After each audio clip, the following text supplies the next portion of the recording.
বলছে দিদি তোমাকে লেডি ডনের মতো দেখতে লাগছে। বলি দেখতে লয় গো, সত্যি করে লেডি ডন ছিল মামি। আমার মামা ঘরে যাই পরে আমার মামা দিকে জিজ্ঞাসা করে নিবে কি মারটা খেয়েছে আমার হাতে। যখন কলেজে পড়তেও নাই, তখন কলেজের কোনো ছেলে যদি আমাকে পছন্দ হতো ভয়ে প্রপোজ করতে আসতে লাগতো। আমি বলে দিয়েছিলাম, বলি কোনো মায়ের বেটার ক্ষমতা নাই যে আমার রাতের ঘুম কেড়ে নিতে পারে।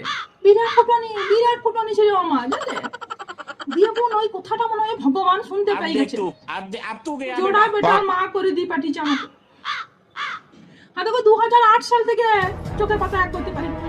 কখনো বেটারা কাঁদছে, কখনো হাগজে পড়ছে, কখনো শরীর খারাপ, এখন আবার পড়াশোনা লেগে রাত জাগতে হচ্ছে। কি বলবো, 2008 সাল থেকে চলছে যুদ্ধ। লোকের মায়ের বেটা কি আমার হাতের মুখ কাটবে? আমার বেটারাই আমার হাতের মুখ কেটে নিয়েছে। কবে যে নিশ্চিন্তে ঘুমিয়েছিলাম কে যেন মনে পড়ে, ভুলে গেছি। কবে যে আবার ঘুমাতে পাবো তাই জানি না। এমনিতে ভালো কথাগুলো ভগবান শুনতে পারে না। হ্যাঁ, ফুটানিটা মেরেছিলাম, ওটা শুনতে পেয়ে গেছে। দিলে একবার ফুটানি বার করে দিয়েছে আমার।